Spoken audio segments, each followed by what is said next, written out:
ना चाहते हुए भी मन में आते हैं अश्लील विचार। बुद्ध की इस अमृतवाणी से विचारों में आएगा बदलाव। मन में कई तरह के विचार आते हैं।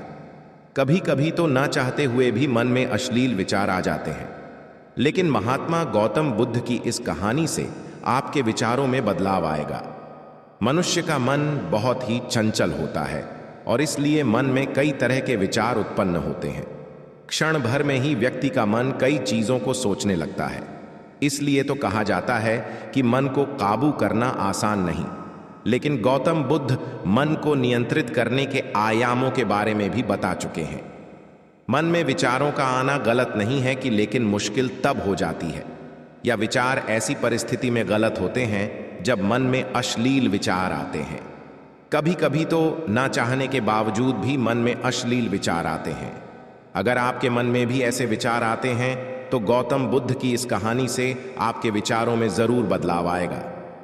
बुद्ध अपने भिक्षुओं को उपदेश देने के साथ ही उन्हें भिक्षाटन के लिए भेजते थे। एक बार उन्होंने अपने भिक्षु भरत को भिक्षा लेने के लिए एक श्राविका के घर भेजा। भरत पूरे रास्ते मन में यह सोचते हुए श्राविका के पास गया कि आखिर आज भिक्षा में क्या भोजन खाने को मिलेगा, क्योंकि भरत चंद्रुवंश के राजकुमार थे और बुद्ध के सानिध्य भिक्षु के रूप में दीक्षित हुए थे। हमेशा भरत को महल में खाने के लिए स्वादिष्ट पकवान मिलते थे, लेकिन आज भिक्षा के रूप में उसे जो भी मिलेगा संतुष्ट होना पड़ेगा। श्राविका के घर पहुंचकर भरत ने भिक्षा मांगी। श्राविका ने भरत को बैठने के लिए कहा और भोजन लाने के लिए घर के भीतर चली गई। इधर भरत फिर से अपने प्रिय भोजन के बारे में सोचने लगे और जैसे ही श्राविका भोजन लेकर आई तो भरत अचंभित रह गए। भरत ने देखा कि श्राविका ने उनके लिए उनके पसंदीदा पकवान परोसे हैं और अपने प्रिय भोजन को देखकर वह खुश हो गए। भोजन ग्रहण करते हुए भी भरत सोच रहे थे कि महल में तो उन्हें भोजन के बाद विश्राम करने की आदत है, लेकिन आज उन्हें भोजन के बाद वापस तेज धूप में चलकर आश्रम जाना होगा। लेकिन भोजन के बाद श्राविका ने भरत को कुछ समय के लिए विश्राम करने का आग्रह किया। भरत फिर से खुश हुए कि आखिर आज उनके मन की सारी इच्छाएं कैसी पूरी हो रही हैं। इसके बाद भरत कुछ देर विश्राम करने लगे, लेकिन विश्राम करते हुए भी लेटे लेटे वह सोचने लगे कि आज तो मुझे भोजन के बाद विश्राम करने को मिल गया, लेकिन ऐसा रोज रोज नहीं होगा। जब भरत विश्राम के बाद उठे तो श्राविका ने कहा कि आप जब तक चाहे यहां ठहर सकते हैं। भरत अब समझ गए कि ये कोई संयोग नहीं हो सकता। उन्होंने श्राविका से कहा कि मुझे क्षमा कीजिए, क्या आप मेरा मन पढ़ सकती हैं? श्राविका ने हाँ में उत्तर दिया और कहा कि हाँ, मैं मन पढ़ सकती हूं।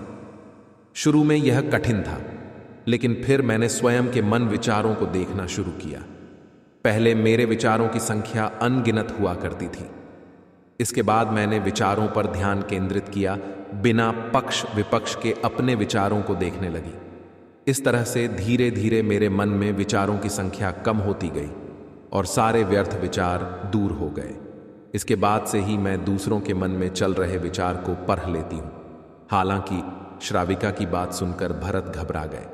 इसके बाद भरत ने श्राविका से आज्ञा ली और आश्रम के लिए निकल पड़े।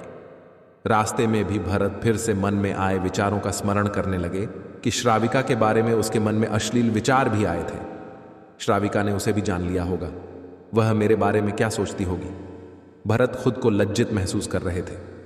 भरत ने आश्रम पहुंचकर गौतम बुद्ध से कहा कि अब मैं कभी भिक्षाटन के लिए नहीं जाऊंगा। बुद्ध ने भरत को पास बुलाया और कहा कि क्या हुआ है, तुम मुझे सारी व्यथा बताओ। भरत ने सारी बातें बुद्ध को बताई।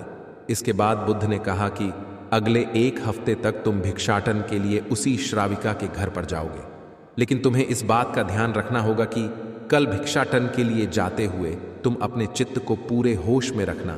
तुम्हारे भीतर क्या विचार उठे उन पर ध्यान केंद्रित करना और यह भी ध्यान रखना कि तुम्हारे मन में कौन सी वासना उठ रही है।